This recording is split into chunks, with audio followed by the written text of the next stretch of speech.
Nadira était ce genre de femme qui faisait tourner les têtes partout où elle passait. Les hommes la suivaient des yeux, lui offraient des fleurs, lui achetaient des cadeaux et lui murmuraient des promesses d'éternité. Mais Nadira ne choisissait jamais facilement. Elle mettait chaque homme à l'épreuve. Un jour, un homme l'invita à dîner. Cette nuit-là, elle fit semblant de s'endormir sans enlever son maquillage.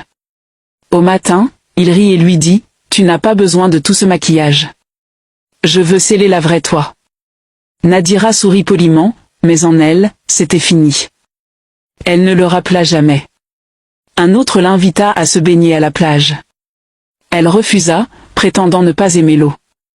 Il la taquina et essaya de la tirer dans l'eau malgré tout. Ce fut la dernière fois qu'elle lui répondit. Et puis, il y avait ceux qui la suppliaient de voir son visage naturel. Dès qu'ils le demandaient, elle leur fermait son cœur.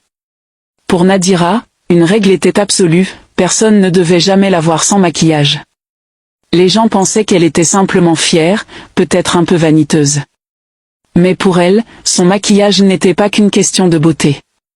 C'était son bouclier. Ainsi, elle resta ce mystère que chaque homme rêvait de percer, mais que personne ne pouvait jamais toucher.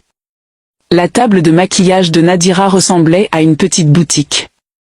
Poudre, pinceau, rouge à lèvres, crème, tout était aligné avec soin, brillant sous une lampe. Chaque matin, chaque soir, elle s'asseyait là, peignant son visage avec la même attention minutieuse. Elle portait du maquillage pour aller au marché, pour dormir, et même malade au lit, elle demandait un miroir et de la poudre avant que quiconque ne la voie. Pour Nadira, un visage sans maquillage n'existait pas. Il ne faisait pas partie de ce monde. Parfois, elle se regardait dans le miroir pendant des heures, contemplant ses joues lisses, ses lèvres brillantes, ses longs cils. Elle murmurait à son reflet, « C'est moi. C'est celle qu'ils aiment. Si je perds ça, je perds tout. » Ses amis en plaisantaient, « Un jour, on t'enterrera avec ton maquillage. » Elle riait sans rien dire. Mais au fond d'elle-même, l'idée que quelqu'un voie son visage nu la remplissait de terreur. Sa beauté était son pouvoir, son masque, sa vie. Parmi tous ces hommes, il en était indifférent. Il s'appelait Omar. Plus âgé que la plupart, calme et doux, il ne la courtisait pas avec des cadeaux ou des promesses creuses. Il l'écoutait quand elle parlait, s'intéressait à ses rêves, pas seulement à sa beauté. Quand il lui écrivait, ses lettres étaient pleines de mots tendres. Quand ils marchaient ensemble, il ne cherchait jamais à toucher son visage, ne la suppliait jamais de se montrer sans maquillage. Il lui tenait simplement la main et parlait de la vie, de demain, de construire un foyer. Avec Omar, Nadira se sentait en sécurité. Elle n'avait pas peur. Enfin, quelqu'un qui ne me questionnera pas, qui m'aimera tel que je suis. Et peu à peu, elle commença à l'aimer en retour. Les jours passèrent, puis les mois. Nadira et Omar étaient toujours ensemble. Ils mangeaient dans des endroits calmes, se promenaient dans des jardins, partageaient de longues conversations sous le ciel étoilé. Omar ne la pressait jamais, ne lui demandait jamais plus qu'elle ne pouvait donner. Et Nadira adorait cela. Pour elle, c'était suffisant. Elle croyait avoir enfin trouvé l'homme qui ne la quitterait jamais. Alors, quand Omar lui demanda de l'épouser, elle n'hésita pas. Elle dit oui. Le jour de leur mariage fut rempli de rires et de musique. La salle était pleine de vie. Nadira ressemblait à une déesse. Comment peut-elle être si parfaite, murmuraient les invités. Omar, debout et fier, lui prit la main comme si elle était le cadeau le plus précieux. Les vœux furent échangés, les alliances glissées au doigt, et la foule applaudit de joie. Rires, danses et acclamations emplirent l'air. Le soir venu, quand les invités furent partis, la musique s'éteignit et les lumières s'adoucirent, Nadira et Omar entrèrent dans leur chambre, enfin mari et femme. Omar, rempli de joie, la souleva dans ses bras en riant. Nadira sourit, mais détourna légèrement son visage chaque fois qu'il s'approchait. Elle avait fait cela toute sa vie, personne ne pouvait toucher son visage. Mais Omar ne remarqua rien. Il rit simplement plus fort, « Cette nuit est à nous. J'ai attendu si longtemps, et rien d'autre n'a d'importance. » Puis, ce fut l'accident. Son pied glissa sur le long tapis. Il perdit l'équilibre. En un instant, Omar tomba, sa tête heurta le bord du lit en bois. Le bruit fut sourd. Il s'effondra au sol, inconscient. Nadira resta un instant pétrifiée, incapable de respirer. Puis la peur la submergea. Elle tomba à genoux près de lui, tremblante, ses larmes coulant avant qu'elle ne puisse les arrêter. Elles roulèrent sur ses joues, emportant avec elles de fines traînées de poudre. Nadira pressa ses mains contre sa blessure, pleurant à haute voix, « Omar, réveille-toi. S'il te plaît, ne me quitte pas. Pas ce soir. » La pièce était silencieuse, à part les sanglots de Nadira. Ses mains tremblaient en appuyant sur la tête d'Omar. Ses larmes coulaient plus vite, glissant sur ses joues, laissant des traces sombres et irrégulières là où la poudre commençait à s'effacer. Elle ne remarqua pas. Pour la première fois depuis des années, elle oublia son visage. Tout ce qu'elle voyait, c'était Omar, immobile sur le sol. « Et s'il te plaît, Dieu, pas ce soir, murmura-t-elle. Ne me l'enlève pas. Je ne veux pas être seule à nouveau. Je ne peux pas. » Puis Omar gémit. Ses doigts bougèrent lentement. Ses yeux s'ouvrirent. Nadira retint son souffle et se pencha plus près. Mais le visage d'Omar changea soudain. Ses yeux faibles s'écarquillèrent. Sa bouche trembla. « Et Nadira, murmura-t-il, la voix brisée. Qu'est-il arrivé à ton visage ?» Nadira se figea. Son cœur s'arrêta. Elle toucha sa joue et sentit la vérité, pas lisse, pas douce, mais une peau sèche, des rides, des marques. La poudre se fissurait. Son masque avait disparu. Omar recula, choqué, sa poitrine se soulevant et s'abaissant tandis qu'il essayait de comprendre le visage devant lui. « Toi, tu n'es pas... » balbutia-t-il. « Quel âge as-tu » Nadira se couvrit le visage des deux mains et sanglota. Omar se releva lentement, à peine capable de tenir debout, mais ses yeux restèrent fixés sur son visage.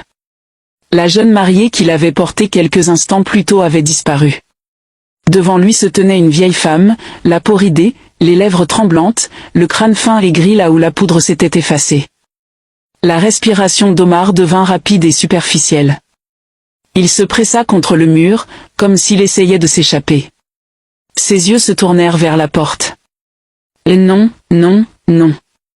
Ce n'est pas toi, murmura-t-il. Ça ne peut pas être toi. » Il essaya de se diriger vers la porte, son corps tremblant, mais ses jambes flageolèrent à cause de la chute. Pourtant, sa peur le poussait. Il attrapa la poignée. Nadira rampa à travers la pièce, s'accrochant à sa jambe. « Et s'il te plaît, Omar, ne pars pas. Ne me quitte pas. Je ne peux pas t'expliquer. » Mais le visage d'Omar ne montrait que de l'horreur. La femme qu'il croyait jeune, belle, intouchée par le temps, semblait maintenant plus âgée que sa propre mère. « Comment est-ce possible ?» pleura-t-il, la voix tremblante. « Que as-tu fait, Nadira ?» Elle secoua la tête, le serrant toujours fermement. « Je suis toujours moi. Je suis Nadira. S'il te plaît, ne me regarde pas comme ça. » Ses larmes tombaient sur le sol, et avec chaque larme, une partie de son masque disparaissait. Son vrai visage se révélait, celui qu'elle avait caché pendant des décennies. Omar tremblait, la main sur la poignée de la porte. « Écoute-moi avant de partir, je t'en supplie, Omar. Je suis toujours la femme que tu as aimée. Je suis toujours Nadira. » Omar détourna le visage, mais ses larmes et sa voix tremblante le forcèrent à s'arrêter. Il se rassit par terre, se tenant la tête, murmurant « Ce n'est pas possible. Tu étais jeune, si jeune et si belle. » Nadira essuya ses joues mouillées, révélant encore plus son vrai visage, des rides profondes, une peau relâchée, les marques d'une vie centenaire. « Ça a commencé quand j'avais 35 ans, dit-elle doucement. J'étais fiancée une fois. Je croyais avoir trouvé l'amour, mais il m'a quittée pour une femme plus jeune. Mon cœur s'est brisé. Omar, ça m'a détruite. Je ne pouvais ni haïr ni dormir. Je pensais que j'allais mourir. » Sa voix se brisa. « Une nuit, j'ai erré hors de la ville en pleurant comme une folle. C'est là que je l'ai rencontrée, une vieille femme, une sorcière. Elle a vu ma douleur et m'a offert une poudre. Une poudre qui garderait ma jeunesse, pour qu'aucun homme ne me quitte jamais. Omar resta bouche bée, incapable de parler. J'ai été folle. J'ai pris cette poudre, et depuis ce jour, tous les hommes que j'ai fréquentés, ils ont vieilli. Ils sont morts. Je les ai fréquentés pour savoir ce que c'était que d'être aimé. Pour les voir mourir avant moi. Et j'ai aimé ça. Mais quand tu es arrivé, je n'ai aimé que toi. La règle de la poudre, c'est de ne jamais pleurer pour personne, quoi qu'il arrive. Tous les hommes avec qui j'ai été sont morts. Mais moi. Elle toucha sa joue fissurée. Je suis restée la même, jusqu'à maintenant. Elle se rapprocha, sa voix se brisant. Comprends-tu, Omar? Je ne pouvais pas m'arrêter. Je ne pouvais pas être seule. La poudre est devenue ma vie. Sans elle, je ne suis rien. Sans elle, je suis comme ça. Omar la regarda, incrédule. Tu n'as pas 25 ans. Elle hocha lentement la tête, les larmes coulant à nouveau. J'ai 100 ans. Un silence emplit la pièce. Les bougies vacillèrent. Omar se pressa contre le mur, pâle, le souffle court. Nadira rampa vers lui, serrant sa main, ses doigts tremblants contre sa peau. « Et s'il te plaît, Omar, ne me quitte pas. Tu es tout ce qu'il me reste. Je ne veux pas être seul à nouveau. » Le corps d'Omar trembla alors qu'il retira sa main de celle de Nadira. « Non, Nadira, murmura-t-il, la voix brisée. Ce n'est pas la femme que j'ai épousée. Tu m'as menti. Tu t'es caché de moi. » Nadira tendit à nouveau la main vers lui, rampant faiblement à travers la pièce. « Et s'il te plaît, Omar, je l'ai fait parce que j'avais peur. Peur d'être abandonnée, peur de ne pas être aimée. Ne me quitte pas. » Mais Omar recula, se pressant contre la porte. « Je ne sais même pas qui tu es. » Les mots frappèrent Nadira comme un couteau. Sa poitrine se soulevait rapidement, ses sanglots devenant plus forts. Puis quelque chose commença à changer. Sa peau, déjà ridée, se plissa davantage. Ses cheveux s'éclaircirent jusqu'à ce que des mèches blanches tombent sur le sol. Son dos se voûta. Ses mains tremblèrent comme sous un poids. La poudre, brisée par ses larmes, la quittait pour de bon. Sa jeunesse, volée pendant tant d'années, s'en allait. Omar, horrifié, vit sa mariée vieillir sous ses yeux. Elle vieillissait de plus en plus. « Non, Nadira, murmura-t-elle, sa voix faible et tremblante. « Pas encore, s'il te plaît. » Elle tendit la main vers Omar, mais il recula à nouveau, le cœur rempli de peur et de pitié. La pièce devint froide. Enfin, Nadira s'effondra sur le sol, son visage celui d'une vieille femme fragile. Son corps tremblait, sa voix s'était éteinte, mais un murmure s'échappa encore, « Je voulais juste être aimée. Je ne voulais plus jamais être seule. » Puis elle resta immobile. Omar demeura figé, contemplant le corps sans vie et vieilli de la femme qui, peu de temps auparavant, ressemblait à une déesse. L'épouse qu'il croyait connaître avait disparu. Ou peut-être n'avait-elle jamais vraiment existé. Ainsi, leur nuit de noces, qui avait commencé comme un rêve, se termina dans le silence, la tragédie et les ombres. La leçon de cette histoire, c'est que tout ce qui brille n'est pas or. La beauté de Nadira cachait une vérité douloureuse. Et quand le masque se brisa, tout ce qu'elle avait tenté de protéger s'effondra avec lui.